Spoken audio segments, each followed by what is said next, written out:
Muy buenos días a todos, bienvenidos, bienvenidas, mi nombre es Horacio Urteaga y esta mañana voy a estar leyendo sus comentarios, pero se me fue el internet, se pausó. Así que, ahora sí, arranquemos nuevamente. Muy buenos días a todos, bienvenidos, bienvenidas, mi nombre es Horacio Urteaga y esta mañana vamos a continuar con nuestra serie de estudios en la carta a los romanos. Hoy día vamos a seguir nuestro recorrido por el capítulo 12, aunque vamos a volver a repasar los versículos que ya hemos visto en las dos clases anteriores, que tienen que ver con la unidad del cuerpo de Cristo, con sus distintos roles, con los dones del Espíritu, que estuvimos hablando hace dos clases atrás. Vamos a volver a pisar sobre ellos y vamos a expandir un poco más el concepto de los dones del Espíritu Santo a la luz de otros textos bíblicos. Esto es algo que no hemos podido ir haciendo en las clases anteriores por falta de tiempo. Ahora sí lo vamos a hacer. ¿Qué es lo que estamos viendo hasta ahora? Que Pablo, en el capítulo 12 de Romanos, empieza la cuarta sección importante de la carta. Empieza la sección práctica. Ya habló de la teoría, ya habló de las misericordias de Dios, ahora se va a enfocar en la acción. A la luz de las misericordias de Dios, ¿cómo deberíamos vivir?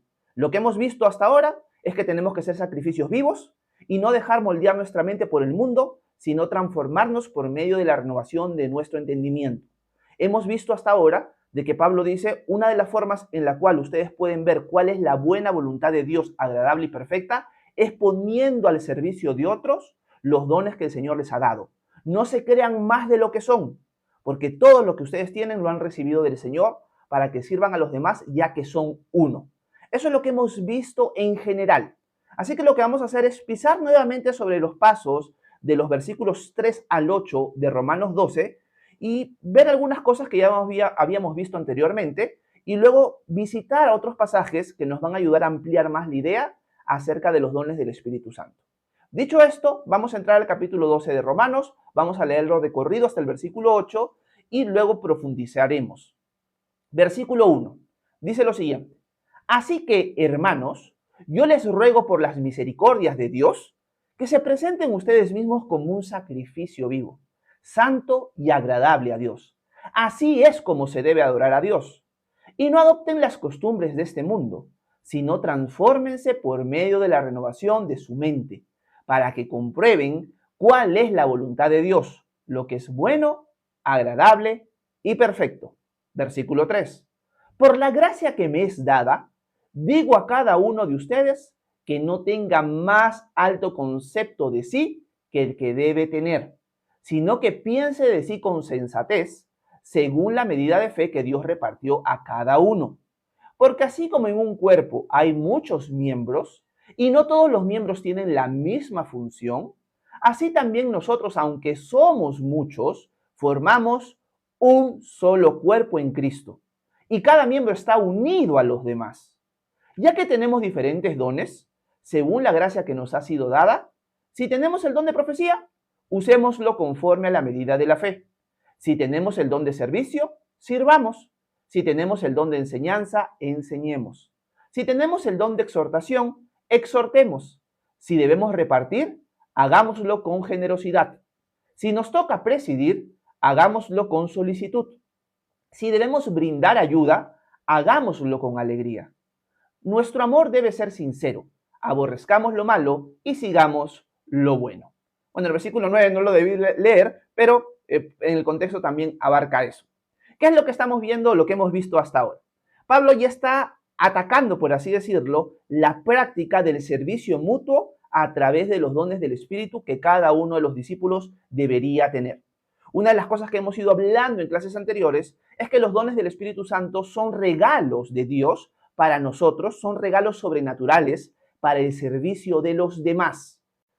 Algo que vengo diciendo en clases anteriores también es que nosotros siempre deberíamos filtrar los dones del Espíritu a la luz o a través de esta verdad. Siempre van a servir para la edificación de la iglesia, nunca para el provecho personal o de una manera orgullosa o para jactarnos del resto o para ponernos como superiores del resto, sino siempre van a estar enfocados en el servicio a los demás y en nuestro crecimiento espiritual. Siempre los dones van a ser filtrados a la luz de esa verdad. Eso es importante. ¿Esto qué quiere decir? Que no hay nadie dentro de la iglesia que sea superior al otro. Uno puede tener un don, el otro puede tener otro don, pero ni uno es mayor ni el otro es menor. Todos los miembros de la iglesia somos parte de un solo cuerpo, todos somos valiosos, todos nos servimos mutuamente, no hay jerarquías en el sentido de quién es más especial delante de Dios, sino que todos somos parte de un solo cuerpo para servirnos mutuamente, y los dones que hemos recibido son para el servicio de los demás, no para jactarnos sobre los demás. Esas son las cosas que hemos ido viendo hasta ahora. Y hemos enfatizado la importancia de entender que somos parte del cuerpo de Cristo. Hemos visto la lista de Pablo que acabamos de leer, que lanza una lista de 7 dones. No necesariamente es porque solamente existan 7 dones, sino utiliza el número 7 como algo completo para hablar la importancia de los dones y cómo tenemos que ponerlos en marcha. O sea, no es simplemente tener el don y no usarlo, sino tenemos que ponerlo en marcha. Si alguien tiene el don de profecía, que lo use. El don de servicio, que lo use. La idea está en no te vanagloríes en los dones, sino úsalos para el servicio de la iglesia. Por eso Pablo usa el número 7, citando 7 dones, para hablar de la totalidad de los dones del Espíritu para el servicio de los demás. Como hemos visto en clases anteriores también, nosotros tenemos que pedirle al Señor que nos muestre cuáles son los dones que Él nos quiere dar o que ya nos ha dado, y también preguntarle a los que nos rodean, a nuestra iglesia local, sobre todo a los más cercanos, si ya están viendo algún don del Espíritu en nosotros que ellos pueden reconocer y que quizás nosotros tampoco no nos damos cuenta en el momento. Muchas veces la iglesia va a ser el filtro principal para que nos demos cuenta, Dios me está llamando a esto o no. Eso es lo que hemos ido viendo hasta ahora. Pero una de las cosas que no vimos hasta ahora y que he querido hacer en clases anteriores es repasar otros pasajes del Nuevo Testamento donde Pablo también habla de los dones. En la clase anterior vimos el don de profecía, el don de servicio, el don de presidir, etcétera, etcétera, y profundizamos un poquito en qué era cada uno de estos dones. Pero no fuimos a otros textos bíblicos donde se detalla una lista más extensa en un lado, una lista más corta en otro lado, pero también nos dan luces prácticas de cómo podemos entender mejor los dones del Espíritu. Como también ya he dicho, hay hermanos en la fe el día de hoy que consideran que los dones del Espíritu Santo ya cesaron. O sea que la iglesia no puede ejercer los dones como lo vamos a ver a continuación, porque eso fue solamente para el tiempo de los apóstoles. Vuelvo a repetir, discrepo rotundamente con ese acercamiento a los dones del Espíritu. No encuentro nada en el texto bíblico ni en la historia de la iglesia en los primeros siglos que me muestre que los dones cesaron después del tiempo apostólico o después del cierre del Nuevo Testamento. No hay nada que encuentro en la Escritura que nos enseñe eso. Por lo tanto, considero que los dones del Espíritu Santo, tal cual expresados en Romanos 12, Primera de Corintios 12, Efesios 4 y Primera de Pedro 4, siguen vigentes. Tip importante. Si ustedes quieren saber cuál es la lista de dones en todo el Nuevo Testamento, recuerden esto. Romanos 12, que es el que estamos leyendo, y Primera de Corintios 12. Los dos están ubicados en el capítulo 12. Y también Efesios 4 y Primera de Pedro 4, los dos están ubicados en el capítulo 4. Esos son los 4 pasajes principales donde Pablo, en cada una de ellas y en unas Pedro, va a hablar acerca de los dones y cómo debemos ponerlos al servicio de los demás. Así que lo que vamos a hacer a continuación es ir a cada uno de estos pasajes, no vamos a estudiarlos obviamente, pero sí resaltar algunas cosas importantes que vemos con respecto a los dones. Así que vayamos primero a Efesios capítulo 4, que es uno de los textos más cortos. 1 Corintios 12 vamos a leer todo el capítulo. Así que arranquemos por este texto. Pablo, escribiéndole a la iglesia en Éfeso y hablando acerca de Jesús, dice lo siguiente. Y él mismo constituyó a unos apóstoles, a otros profetas, a otros evangelistas, a otros pastores y maestros, a fin de perfeccionar a los santos para la obra del ministerio, para la edificación del cuerpo de Cristo, hasta que todos lleguemos a estar unidos por la fe y el conocimiento del Hijo de Dios, hasta que lleguemos a ser un hombre perfecto a la medida de la estatura de la plenitud de Cristo. Aquí, por lo que vemos, Pablo suelta una lista también de dones del Espíritu. Habla acerca de personas que tienen el don de apóstol, otros tienen el don de profetas, otros el don de evangelista y el otro don de pastores y maestros. Pablo enfatiza algo bien interesante aquí que quiero detenerme para hablarlo un ratito, y es que dice que él mismo constituyó. ¿A qué se refiere con él mismo constituyó en el contexto? Se refiere a Jesús.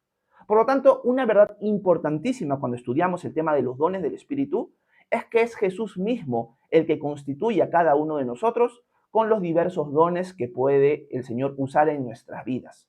Eso significa que no es que porque tú quieres, Dios te va a constituir a ti maestro, o porque tú quieres, Dios te va a constituir a ti evangelista. Él es el que constituye como Él quiere. Y es algo importante de entender. El ser humano no puede fabricar los dones.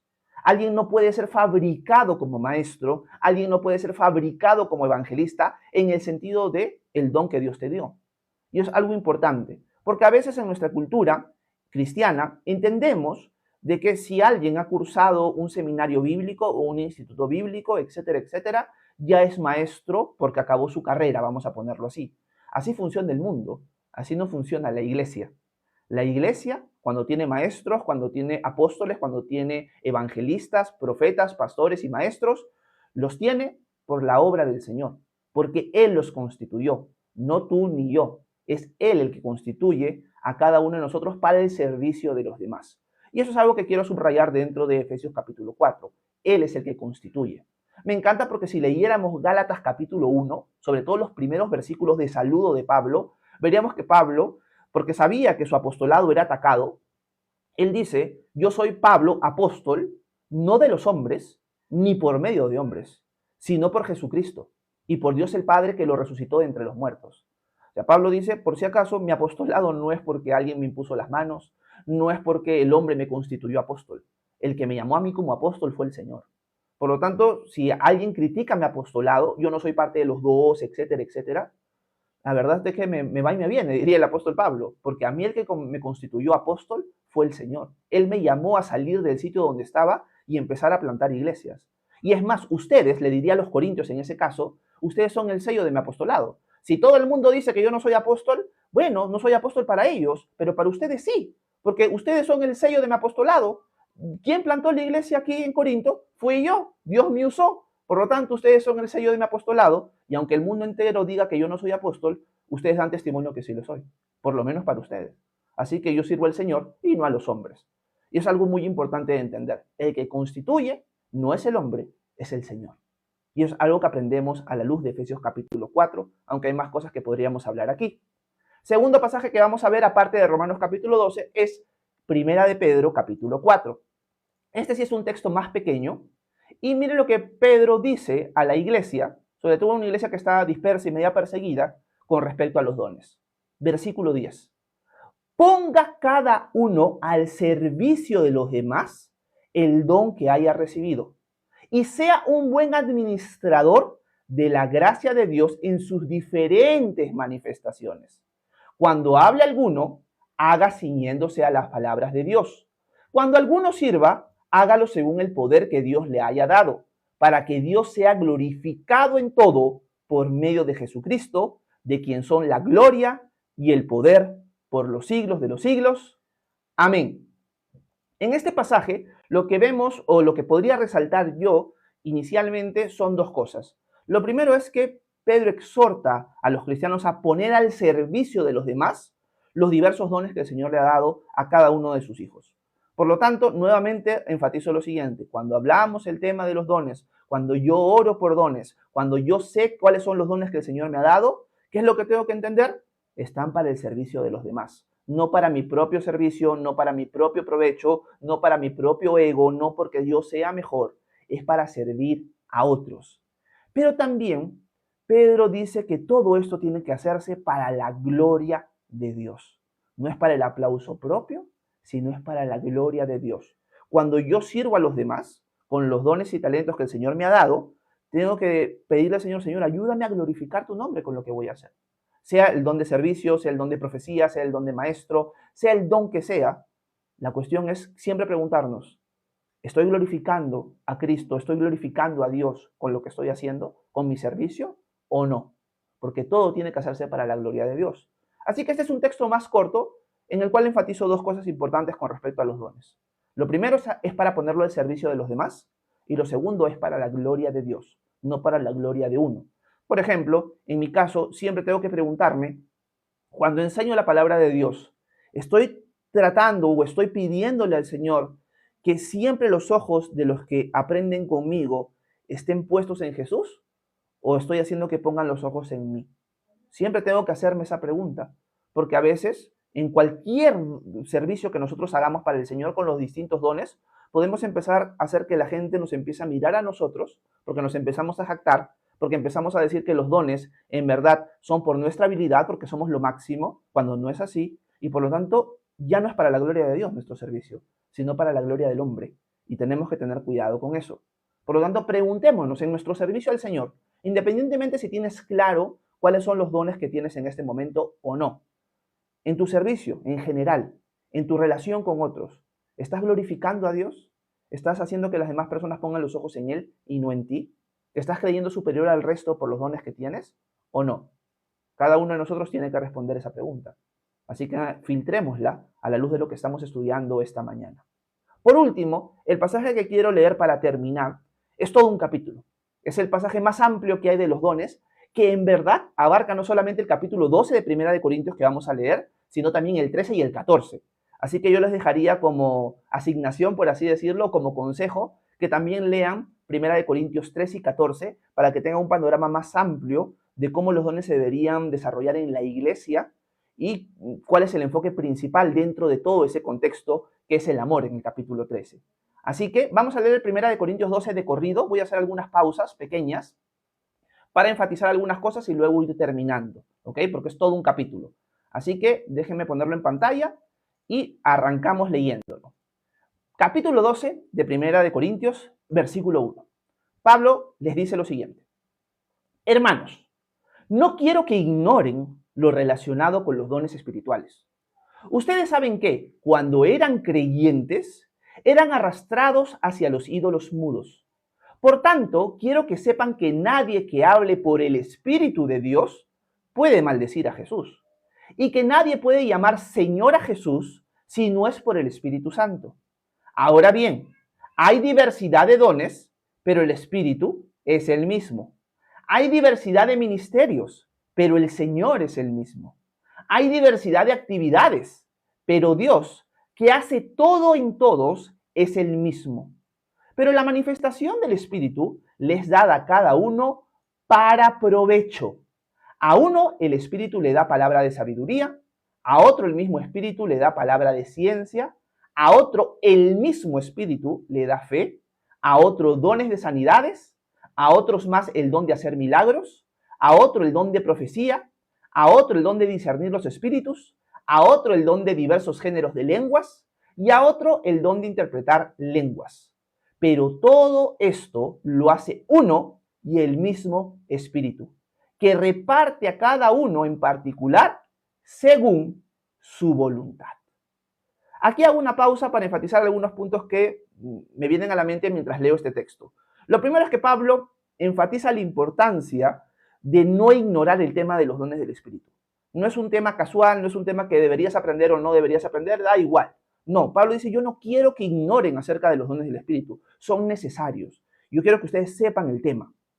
Por lo tanto, es algo que debemos estudiar cada vez que se presenta. Y Pablo empieza a soltar de que, bueno, antes seguían a los ídolos mudos, pero ahora siguen al Dios verdadero, y el mismo Dios verdadero que ellos sirven les ha dado su espíritu, y todos tienen un mismo espíritu, pero ese mismo espíritu reparte a cada uno distintos dones. Y suelta una lista bien larga. Suelta el don de profecía, suelta el don de hablar en lenguas, de interpretar lenguas, de sabiduría, de ciencia, etcétera, etcétera. Suelta una lista bien larga. Pero me encanta porque mientras Pablo está soltando cada uno de los dones, dice, y cada uno de estos dones lo da el mismo y único espíritu. O sea, no es que alguien tiene un espíritu más poderoso que otro, sino que todos son regalos de un mismo espíritu, del mismo Dios al que servimos. Por lo tanto, la iglesia está unida en el servicio mutuo con los dones que el Señor nos da. Y también me encanta porque al final, en el último versículo que hemos leído, Pablo dice, y esto, por si acaso, hermanos, en Corinto, lo da el mismo espíritu a cada uno como Él quiere. Esto me hace recordar lo que hemos visto en Efesios capítulo 4. Jesús mismo es el que constituye a unos apóstoles, profetas, evangelistas, pastores y maestros. Aquí, nuevamente, Pablo está diciendo, el mismo espíritu que les da los dones, les da a cada uno como Él quiere. ¿Qué significa esto? Que nadie puede, en verdad, recibir de parte de Dios un don que el Señor no te quiera dar. Uno le puede pedir al Señor los dones, pero según Él quiera, en verdad. Deberíamos pedirle al Señor, sí, hay dones que son mejores, esto lo vamos a ver al final de 1 Corintios 12, pero a la hora de la hora el Señor te puede decir no, o te puede decir sí, o te puede decir, no, yo quiero que hagas esto o aquello, y eso significa que en las personas que Dios les ha dado un don distinto al tuyo, no son mejores, sino simplemente tienen un rol distinto dentro del cuerpo de Cristo. Si entendiéramos esta verdad, que la venimos repitiendo ya semanas atrás y cada vez que puedo, entenderíamos que los que tienen el don de maestro no son porque sean mejores que el resto, sino porque Dios ha decidido soberanamente darles ese don. Por lo tanto, no deberíamos buscar y fabricar maestros sin haber recibido ellos primeramente el don de maestro, porque este es un problema muy grande dentro de la iglesia evangélica el día de hoy.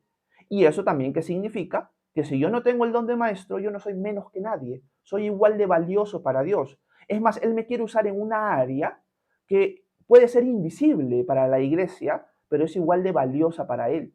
Por lo tanto, al final, yo lo que tengo que ser es fiel para escuchar delante del Señor en el día final, buen siervo fiel. Sobre poco fuiste fiel, sobre mucho te pondré. Ven, entra en el gozo de tu Señor. Qué importante es la fidelidad, en las cosas visibles como en las cosas invisibles, en las cosas que la iglesia aplaude como en las cosas que la iglesia desprecia, porque al final nuestro servicio está para el Señor, con los dones que Él nos ha querido dar a cada uno de nosotros. Así que esos son puntos importantes que me vienen a la mente mientras leí estos primeros versículos. Ahora Pablo, en 1 Corintios 12, va a saltar al tema del cuerpo.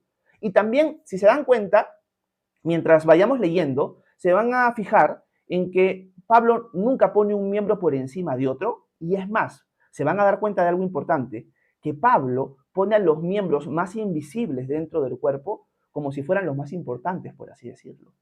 Y esto es algo completamente inverso a lo que sucede en la cultura evangélica el día de hoy. Hoy día los visibles son los aplaudidos, equivocadamente, porque nadie merecería un aplauso de los demás, porque todos somos uno, somos iguales, somos familia. Aplauso en el sentido de bien hecho, no en el sentido de eres superior. Pero no sucede así, si somos sinceros. Por lo tanto, leamos el texto a continuación y quiero que ustedes se enfoquen y se den cuenta cómo Pablo habla acerca de la igualdad en el cuerpo, de la unidad en el cuerpo y que ninguno es superior que el otro. Más bien Pablo diría, los inferiores deberían ser tratados con más honra. Vamos a leerlo, para que ustedes se vayan dando cuenta mientras avanzamos versículo tras versículo. Déjenme ver. Versículo 12. Porque así como el cuerpo es uno solo y tiene muchos miembros, pero todos ellos, siendo muchos, conforman un solo cuerpo. Así también Cristo es uno solo. Por un solo espíritu, todos, vuelvo a repetir, todos fuimos bautizados en un solo cuerpo, tanto los judíos como los no judíos, lo mismo los esclavos que los libres, y a todos se nos dio a beber de un mismo espíritu. Además, versículo 14, el cuerpo no está constituido por un solo miembro, sino por muchos. Aun cuando el pie diga, yo no soy mano, así que no soy del cuerpo, no dejará de ser parte del cuerpo. Y aun cuando la oreja diga, yo no soy ojo, así que no soy del cuerpo, tampoco dejará de ser parte del cuerpo. Si todo el cuerpo fuera ojo, ¿dónde estaría el oído? Y si todo fuera oído, ¿dónde estaría el olfato? Pero Dios ha colocado, vuelvo a decir, pero Dios ha colocado a cada miembro del cuerpo donde mejor le pareció. Porque si todos fueran un solo miembro, ¿dónde estaría el cuerpo?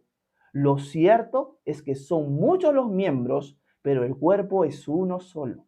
Ni el ojo puede decir a la mano, no te necesito. Ni tampoco puede la cabeza decirle a los pies, no los necesito. En realidad, los miembros del cuerpo que parecen ser los más débiles son los más necesarios. Y a los que nos parecen menos dignos, los vestimos con mayor dignidad. Y a los que nos parecen menos decorosos, los tratamos con más decoro, porque eso no les hace falta a los que nos parecen más decorosos. Pero Dios ordenó el cuerpo de tal manera que dio mayor honor al que le faltaba, para que no haya divisiones en el cuerpo, sino que todos los miembros se preocupen los unos por los otros. El texto es extenso, pero he tratado de enfatizar mientras leía los puntos importantes para que ustedes se den cuenta. Me encanta, y esto es lo único que voy a subrayar por falta de tiempo, de que Pablo en buena cuenta está diciendo los miembros más invisibles, los menos honrosos dentro del cuerpo son los más necesarios. Si se ponen a pensar, la iglesia no funciona así el día de hoy. Hoy día nosotros pensamos que los miembros más visibles son los más necesarios. ¿Saben qué? Los maestros, los que tienen un don muy visible, esos son los más necesarios. Pablo dice todo lo contrario en este texto. ¿Se han dado cuenta? Pablo dice, los miembros que no son los visibles son los más necesarios. No pensamos así el día de hoy. Pensamos al revés. Si no hay quien nos enseñe, si no hay un pastor visible que enseñe, que profetice, etcétera, etcétera, la iglesia se destruye. La iglesia no sirve si no hay eso. Pablo dice todo lo contrario. Pablo dice, todos los miembros son importantes, por si acaso, no estoy diciendo lo contrario. Pero Pablo está diciendo, hermanos, dense cuenta que los miembros menos visibles, esos que están sirviendo detrás de bambalinas, son los más importantes, son los más necesarios. La iglesia ya no funciona así. Tenemos que recobrar eso. Tenemos que recobrar eso. Entonces podríamos aplicar la verdad o esta verdad de la siguiente manera. Tú eres importante. Si tú piensas que por no ser pastor, maestro, etcétera, etcétera, no eres importante en el cuerpo de Cristo, bórrate y quítate eso de la cabeza. Eres muy importante. Horacio, pero la forma en la que sirvo es la menos visible en la iglesia. Eres el más necesario en la iglesia. Lo acabamos de leer en el apóstol Pablo. Así que no le creas a la cultura evangélica, no le creas al mundo, no le creas a los cristianos que hablan cosas en contra de la palabra de Dios, créele a la palabra de Dios. Así que eres igual de importante que el resto, es más, hasta Pablo diría más importante y más necesario. Grabémonos esto en la cabeza, por favor. Continuemos, para terminar, porque ya volé en tiempo, como siempre. Versículo 26. De manera que si uno de los miembros padece, todos los miembros se conduelen. Y si uno de los miembros recibe honores, todos los miembros se regocijan con él. Ahora bien, ustedes son el cuerpo de Cristo y cada uno de ustedes es un miembro con una función particular. En la iglesia, Dios ha puesto en primer lugar apóstoles, luego profetas y en tercer lugar maestros. Luego están los que hacen milagros, después los que sanan, los que ayudan, los que administran y los que tienen don de lenguas. ¿Son todos apóstoles? ¿Son todos profetas? ¿Son todos maestros? ¿Hacen todos milagros? ¿Tienen todos los dones de sanidad? ¿Hablan todos en lenguas? ¿Todos interpretan todos? ¿O interpretan todos, perdón? Como no es así, ustedes deben procurar los dones mejores, pero yo les muestro un camino más excelente. Termina el capítulo 12 de esa manera porque luego el camino más excelente es el amor en el capítulo 13 y luego en el capítulo 14 Pablo va a explicar que el don que deberíamos orar por tener es el don de profecía, que lo explicamos en la clase anterior. Pero me encanta porque Pablo termina diciendo, ¿son todos apóstoles? ¿Todos tienen el don de apóstol? No, la respuesta es obvia, no. ¿Todos son profetas? No. ¿Todos son maestros? No. Por lo tanto, al final, deberíamos pedir para ti es algo importante y yo tengo que ser fiel a ellos. Así que lo que tenemos que hacer en verdad es romper muchos esquemas que tenemos en la cultura evangélica el día de hoy y entender que somos igual de importantes delante de Dios, igual de importantes delante de los demás, somos uno, hay dones que sí deberíamos buscar más que otros, pero a la hora de la hora Dios decide cómo dar según su soberanía a cada uno un don u otro don o dones, diversos dones. La cuestión es ser fiel al final. Entonces, quiero terminar así para que podamos lavar, Señor, lavar nuestra mente con respecto a la cultura, cómo se ha formado hoy, cómo está vista la iglesia hoy, y entendamos todos somos uno, todos somos familia, no hay más importante uno que otro. Todos somos iguales de necesarios.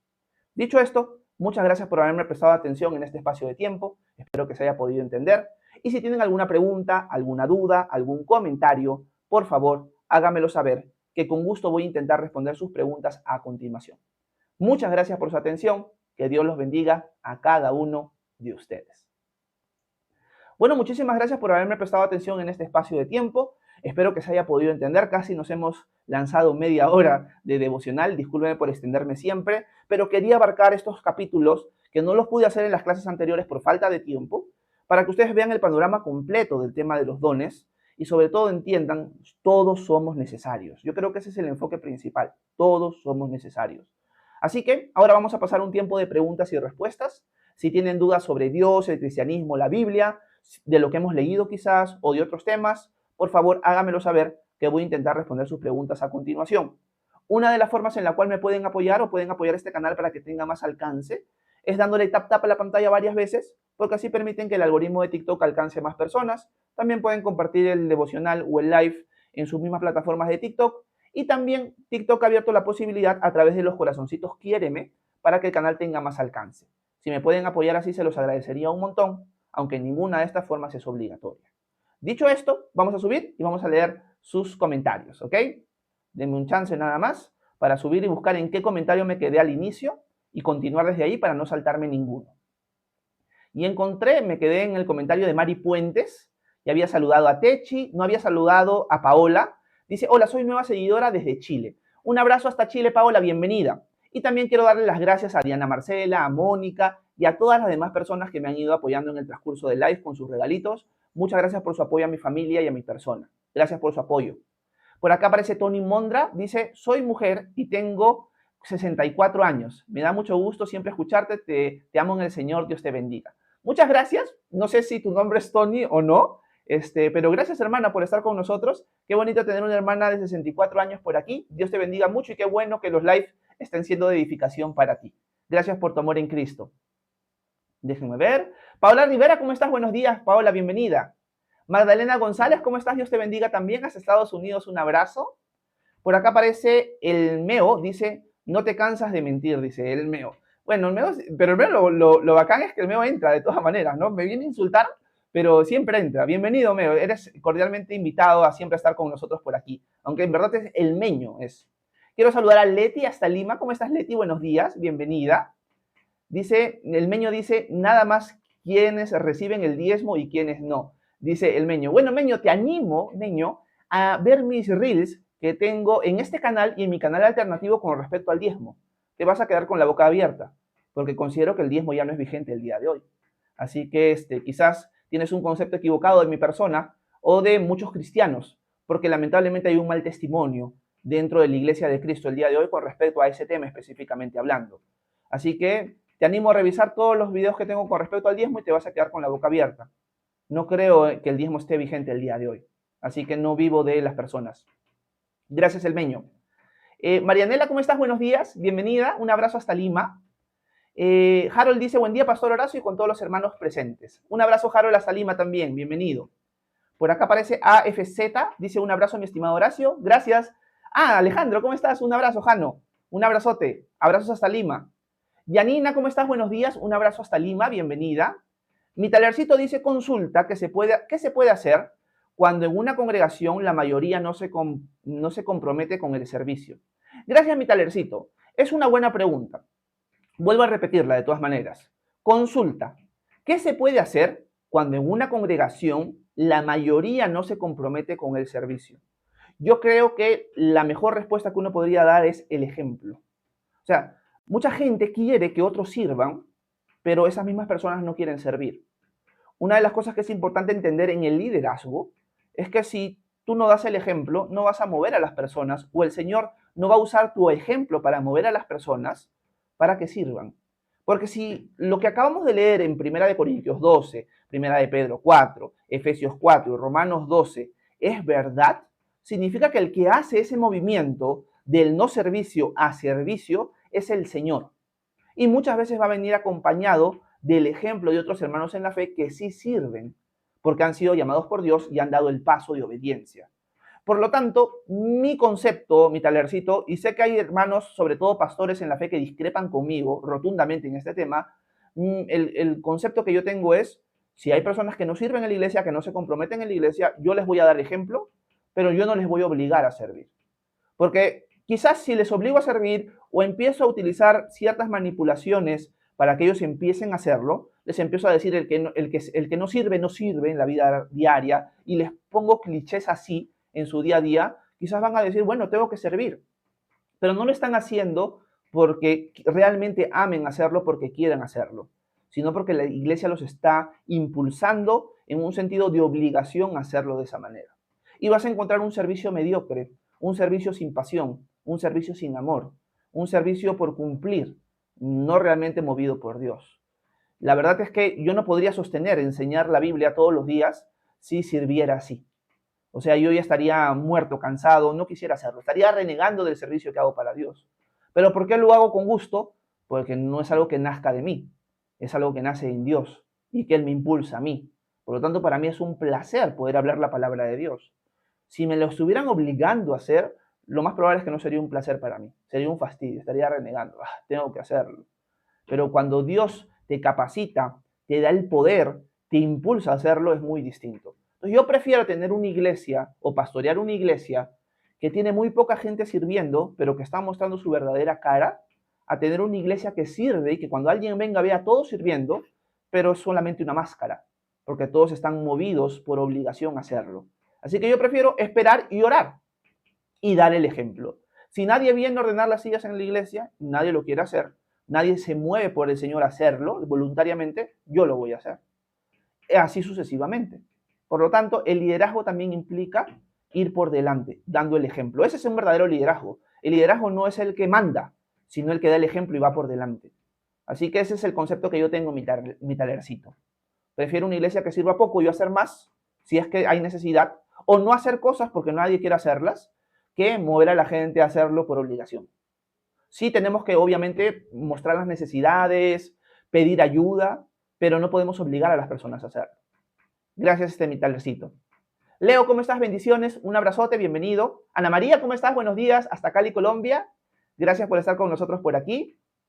Y bueno, hoy ya sí cumplimos la meta de los 20 corazoncitos. Muchas gracias por su apoyo a cada uno de ustedes. Gracias por su ayuda. Quiero saludar a Diana Marcela. ¿Cómo estás, Diana? Un abrazo hasta Canadá. Bienvenida. Buenos días.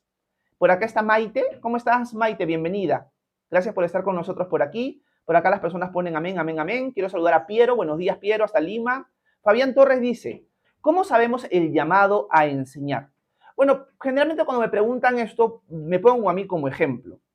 Una de las cosas que yo vi en mi propia vida, y que es más, lo vieron otras personas antes que yo en mi propia vida, es que Dios me estaba moviendo a mí de una manera muy distinta al resto, a estudiar la Biblia y a compartir lo que aprendía con una pasión que las demás personas no tenían.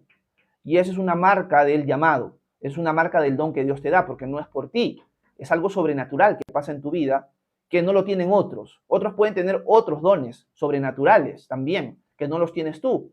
Pero en el caso de maestro, por ejemplo, en mi vida, muchas personas a mi alrededor se dieron cuenta de eso. Se me empezó a invitar a poder enseñar y compartir en la iglesia local. Yo lo veía como que, bueno, chévere, ¿no? Si Dios me está dando esa oportunidad, pero yo no me veía como que a Dios me esté llamando para maestro. Las personas que estaban a mi alrededor sí se daban cuenta. Con el pasar del tiempo me di cuenta, sí, es verdad.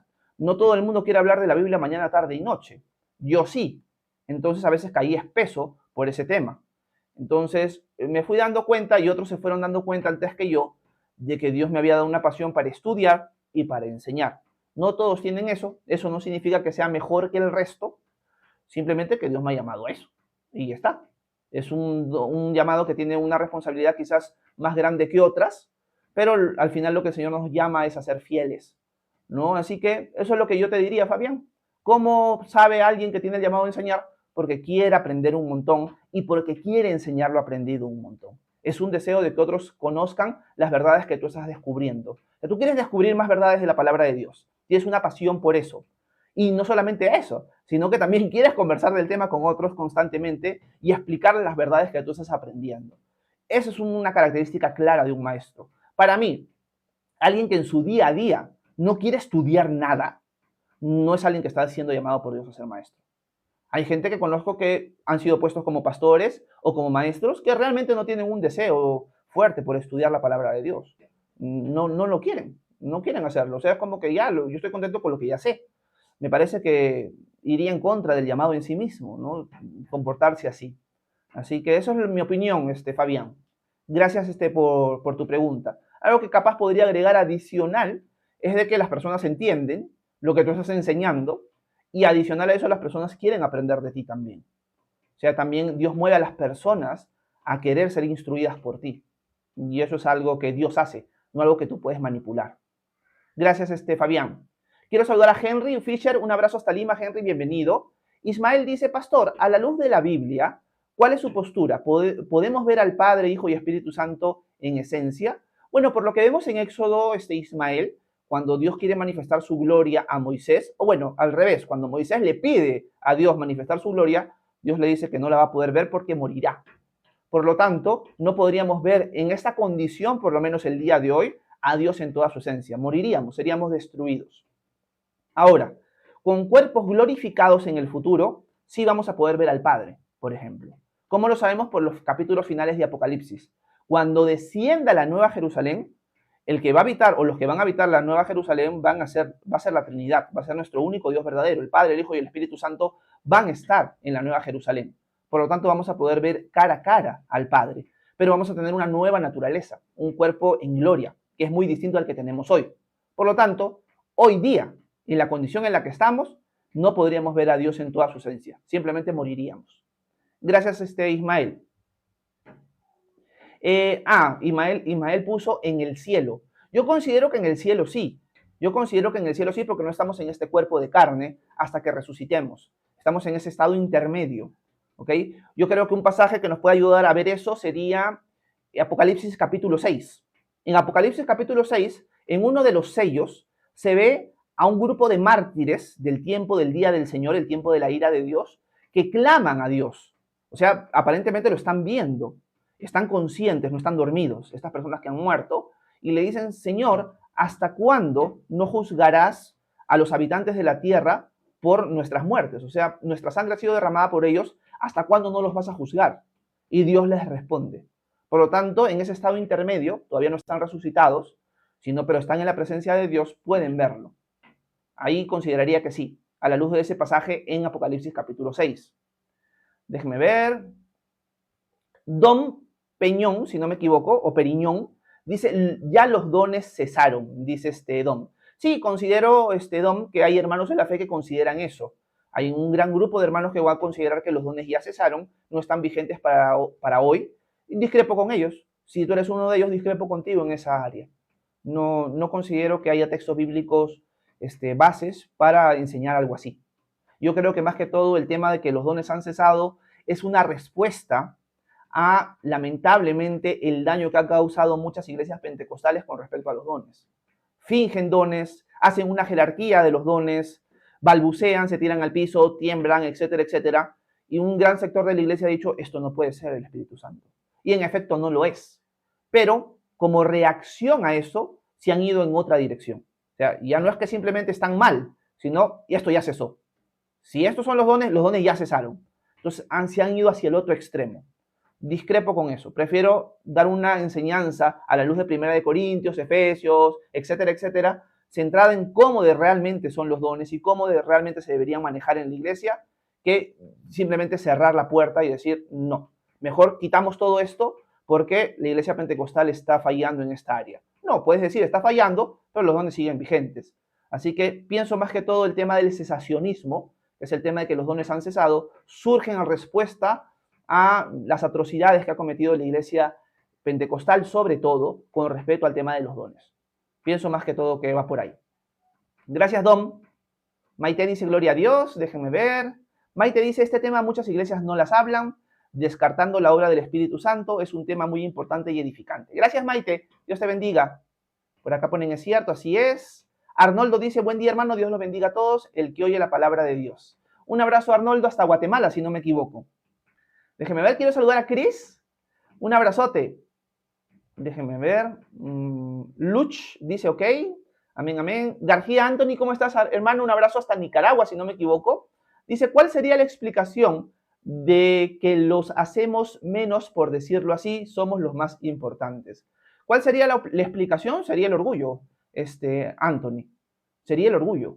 O sea, yo pienso que toda esta jerarquía que hay en la iglesia, de que los maestros son los más importantes, los líderes son los más importantes y están por encima del resto, más que todo nace del orgullo y no entender de que somos siervos, en verdad. Gracias, hermano. Sadaharu, ¿cómo estás? Bienvenida. Dice, si soy cristiana, pero no tengo iglesia, por lo cual no voy, pero oro en casa, ¿está mal? Yo consideraría que sí está mal, Sadaharu. No consideraría que eres una cristiana de segunda categoría, ni que no seas cristiana, por si acaso, pero el Señor sí nos ha dado la iglesia local para poder ejercitar los dones. Si estamos hablando del tema de los dones, Sadaharu, no vas a poder poner al servicio de los demás los dones si no perteneces a una iglesia local. Otras personas no van a poder poner a servicio sus dones hacia ti si no participas en una iglesia local. En la iglesia local se manifiesta esto. No vas a ser pulida en tu vida, no vas a ser pulida, retada, no vas a ser llamada a la paciencia y a soportar a los hermanos si no perteneces a una iglesia local. Porque si somos sinceros, en la iglesia local somos edificados de distintas maneras. En un sentido positivo, con los dones, en un sentido negativo, soportando a los hermanos, porque somos pecadores. Por lo tanto, la iglesia es un lugar de edificación en varios ángulos distintos. Así que yo consideraría, Sadaharu, que un punto importante en tu vida que debes buscar crecer es el tema de congregarte. Yo sé que es difícil encontrar una iglesia local el día de hoy que tú puedas decir es una iglesia familiar, es una iglesia que no tenga una jerarquía en la cual los líderes son los que te pisotean. Es difícil encontrar una iglesia donde no todo gira en torno al dinero. Es difícil encontrar una iglesia así. De eso te soy sincero, es verdad. Pero por lo menos empieza orando, Sadaharu, para ver si el Señor te muestra en dónde podrías congregar. El Señor tiene iglesias por todos lados, ninguna iglesia es perfecta por si acaso. Todas las iglesias tienen fallas, estamos llenos de pecadores, pero deberíamos apuntar a congregarnos. Por lo tanto, empieza a orar por eso, Sadaharu.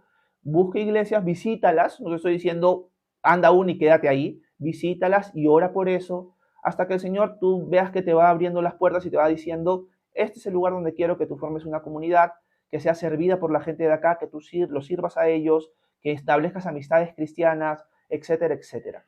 ¿Ok? Así que es un proceso, Sadaharu, en tu caso, porque ya no pertenece a ninguna iglesia local, pero deberías apuntar hacia eso. Así que, gracias, hermana. Carla Ábalos dice, hermano Horacio, bendiciones, ¿podría explicar la diferencia de la creación en Génesis 1 versus Génesis 2? Gracias, Carla. Siempre hay discusión con respecto a esto porque pareciera ser que fueran dos historias distintas.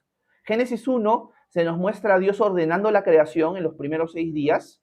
La primera parte del capítulo 2 es el séptimo día que no tiene final, donde Dios se sienta, reposa, que en la figura del cercano Antiguo Oriente es que Dios está tomando el lugar para gobernar, está sentándose a gobernar y a mostrar su soberanía sobre todo el mundo. Esa es la idea con reposar en el séptimo día.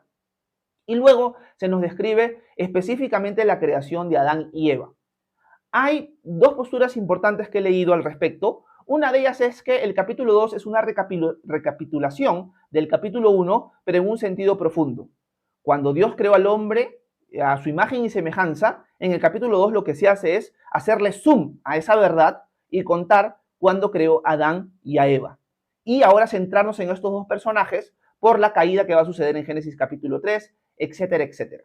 Así que lo que sería el capítulo 2 sería una recapitulación de la creación del hombre, como haciendo un zoom en ese evento específico. Ya no hablando de los otros días de la creación, sino enfocándose en el día de la creación del hombre, cómo el hombre le puso nombre a los animales, cómo se le creó ayuda idónea, etcétera, etcétera. Esa sería una postura. Y otra postura es que el capítulo 1 es un capítulo separado del capítulo 2, en el sentido que el capítulo 1 muestra el orden de la creación del ser humano, pero en el capítulo 2 se enfoca en una pareja en específico. Y esto implicaría de que hay otros seres humanos andando por ahí, pero que estos seres humanos, Adán y luego Eva, son puestos en el jardín del Edén con un rol sacerdotal, con un rol donde ellos van a tener que reflejar la imagen de Dios y expandir el Edén a través de la predicación, a través del señorío, a través de la multiplicación por toda la tierra. O sea, van a edenizar toda la tierra, pero Adán y Eva son una pareja dentro de la creación como tal. Yo me inclino más a la primera postura, Carla, pero hay hermanos en la fe que consideran, no he visto todos sus argumentos, así que lo dejo como una teoría nada más, que dicen, no, Adán y Eva son una pareja dentro de toda la creación de hombres y mujeres que ya existían, pero Dios los pone en el jardín del Edén con una función sacerdotal para ser, por así decirlo, los representantes de Él para todo el mundo y extender el Edén con el llamado que Dios les dio de la imagen de Dios. Señorear sobre la tierra, gobernar a los animales, las plantas, etcétera, etcétera, y edenizar el mundo. ¿Ok? Pero ellos fallan y por lo tanto el ser humano cae. Y el ser humano pierde la inmortalidad al ser separado del árbol de la vida. Entonces, hay esas dos posturas. Me inclino más a la primera, que es una recapitulación y un capítulo 1. Estoy hablando del capítulo 2. Así lo veo yo por el momento, Carla, y eso es lo que se discute. Gracias, Carlita. Espero que en algo te haya podido ayudar, por lo menos. Harold dice, sea en el púlpito o abriendo las puertas, todos estamos llamados a servir con amor al Señor. Amén, Harold, y yo agregaría lo siguiente, sea en el púlpito o abriendo las puertas, estás en una situación igual el uno del otro. Lo digo de otra forma porque capaz no se entendió. Sea enseñando en el púlpito o abriendo las puertas, estás sirviendo a Dios y eres igual de valioso para Él e igual de valioso para la congregación. No hay uno superior y otro inferior. Simplemente están cumpliendo roles distintos. Pero como nuestro pensamiento es muy social en el sentido de crear estatus sociales, vemos esto también transportado a la iglesia, aunque es un error. Entonces, el que enseña es más importante que el que abre las puertas. El que enseña es de la alta sociedad, el que abre las puertas es de clase media o de clase baja. Hemos transportado eso a la iglesia y eso está mal, a la luz de lo que hemos visto sobre todo en 1 Corintios 12. Gracias, Harold. Nidia, ¿cómo estás? Buenos días. Gracias, Nidia, por tu lindo saludo. Déjenme ver. Quiero saludar a Michelle. ¿Cómo estás, Michelle, hermana? Un abrazote hasta México. Déjenme ver. Paola dice, me gustaría saber sobre el don de lenguas. ¿Siempre viene del Espíritu Santo? Gracias, Paola. Muy buena pregunta. Vamos a ponerlo así. El don de lenguas siempre va a venir del Espíritu Santo.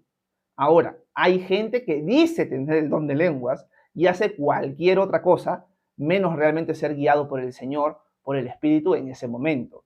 Entonces, lo que vas a encontrar dentro de la viña del Señor, dentro de la iglesia, es gente que realmente tiene el don de lenguas y gente que finge tener el don de lenguas.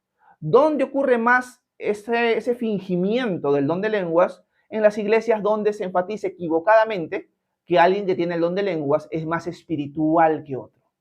Si hemos repasado lo que hemos visto en 1 Corintios 12, el Espíritu Santo da los dones como Él quiere, no a los más espirituales. Por lo tanto, alguien puede ser un patán en su día a día y el Espíritu Santo le decide dar el don de lenguas. Alguien puede ser alguien muy maduro en la fe y Dios decide darle el don de lenguas a él. Y eso no quita que uno sea inmaduro y el otro maduro. Los dones no hablan de madurez. Los dones son regalos del Espíritu para la edificación de la iglesia. Así que, Paola, lo más probable es que tu pregunta gire en torno a eso. O sea, esta gente que balbucea, que dice rabasaya, rabasaya, rabasaya, etcétera, etcétera, ¿tiene el don de lenguas? ¿Eso viene de Dios? Yo te diría que no, que están fingiendo porque han crecido en una cultura cristiana donde se les ha dicho, si tú no tienes el don de lenguas no eres nadie, eres un cristiano de segunda o tercera categoría. Más bien yo te voy a enseñar para que lo tengas. Repite conmigo, para que se te suelte la lengua. Hay iglesias que enseñan así. Es una desviación, una perversión de la enseñanza bíblica eso. Así que yo no tengo el don de lenguas, capaz nunca lo tendré, pero si hay otro hermano que lo tiene, ni yo soy mejor ni él es mejor, todos somos iguales, él tiene una función y una función dentro del cuerpo de Cristo. Yo creo que eso es lo central, Paula. Así que eso es lo que te podría responder. Gracias, Paulita. Piero dice, pastor, hay gente que dice que hay predicadores que tienen una gran unción y los idolatran, dice Piero. ¿Dónde podemos poner una línea entre el respeto sin exceder una admiración ciega? Bueno, yo creo que eso va a ser algo que va a marcar mucho tu personalidad y tu carácter, Piero. Lo que tú dices es verdad. Hay gente que dice que hay ciertos maestros que están ungidos por el Señor. Es un lenguaje equivocado porque todos estamos ungidos en Cristo, pero con este tipo de lenguajes se empieza a cambiar la idea de la iglesia y se le empieza a ver al ungido del Señor como si fuera alguien superior a quien nosotros debemos servir porque es el ungido. Él no debe servir a nadie, nosotros lo servimos a Él y le rendimos pleitesía, obediencia absoluta, etcétera, etcétera. Eso y es una perversión completa de lo que hemos estudiado hoy. ¿Cómo podemos marcar una línea entre el respeto y no caer en esos extremos? Yo creo entendiendo, esta es una persona dentro de mi familia en Cristo que Dios ha puesto para enseñarme la palabra de Dios. Y que me doy cuenta que aprendo la palabra de Dios, que entiendo la palabra de Dios, que amo más la palabra de Dios cuando me la explica. Es alguien que veo en su propia vida, porque lo conozco, que es maduro en la fe. O puedo darme cuenta que no es maduro en la fe también, y eso me va a ayudar más todavía a no idolatrarlo, porque veo que es abierto a sus debilidades.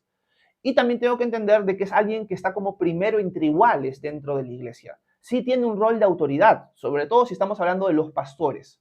Tiene un rol de autoridad, pero no un rol de no sé cómo ponerlo, no es mi jefe, no es mi jefe. Es una persona que Dios ha puesto en la iglesia para dirigir la iglesia, es el primero entre iguales, pero es entre iguales, es mi igual, pero tiene una función de orden dentro de la iglesia como maestro y por lo tanto voy a respetar las decisiones que este maestro tome mientras no vayan en contra de la palabra de Dios. Si este maestro decide o este grupo de maestros decide que las reuniones van a ser a las 10 de la mañana, no voy a decir, no, ¿por qué me van a mandar a mí que va a ser a las 10 de la mañana? No, es un rol de orden, por lo tanto, yo me debería someter a esas cosas. Si en cambio me dicen, ¿sabes qué, Horacio? Si tú vas a comprar algo, tienes que pedirnos permiso a nosotros primero y tienes que preguntarnos qué es lo que tienes que comprar. Imaginemos que quiero comprarme un carro. Yo voy a ir y yo te voy a indicar qué carro vas a comprar. Voy a orar y para que el Señor me muestre a mí. Hay cuidado con eso. Conozco gente que estaba en iglesias así. O sí que eso existe en el día a día. Ya eso es una perversión. Ahí le estamos rendiendo pleitesía y dando la autoridad que no le corresponde a ese líder o a ese pastor. Conozco un hermano en la fe que me contaba que él perteneció a una iglesia donde el pastor le prohibía ir a un chifa. Acá en Perú los chifas venden comida china porque el chifa se llamaba el dragón. O sea, ellos no podían ir a ese chifa porque el chifa se llamaba el dragón y el dragón es una figura de Satanás en el libro de Apocalipsis y por lo tanto no puedes ir a comer ahí. Ellos estaban prohibidos por el pastor de ir ahí. Imagínense eso. O sea, una tontería completa. Entonces yo creo que entender que es alguien primero entre iguales nos va a ayudar a poder filtrar esas cosas. Gracias, Piero. Un abrazote. Déjenme buscar el comentario de Piero por aquí. Ok. Emil Talercito dice, gracias por la palabra. Quiero saludar a Mónica. ¿Cómo estás, Mónica? Un abrazo hasta Lima. Para ti, para Niurka y Rodrigo. Coral dice, ¿cómo estás, Coral? Bienvenida. ¿Existen los apóstoles y cuáles son los requisitos? Gracias. Muy buena pregunta. Creo que voy a ir terminando con la pregunta de Coral por falta de tiempo. Y voy a decir lo siguiente. A la luz del Nuevo Testamento, un apóstol es alguien enviado. Aquí tendríamos que hacer la distinción entre los 12 y alguien con el llamado de apóstol. ¿Dónde vemos esa distinción? En 1 Corintios 15. En 1 Corintios 15, Pablo va a hablar el evangelio, el mensaje de salvación, y va a hablar acerca de los 12 como un grupo separado y aquellas personas que tienen el don de apóstol o el llamado de apóstol, por otro lado. En el tiempo de Pablo habían varias personas fuera de los 12 que tenían el llamado de apóstol.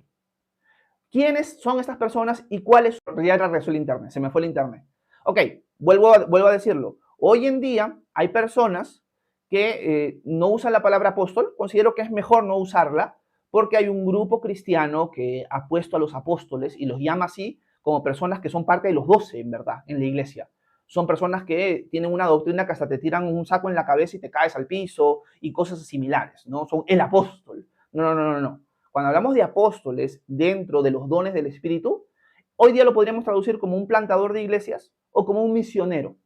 Son personas llamadas por Dios para salir de su lugar y parece que me está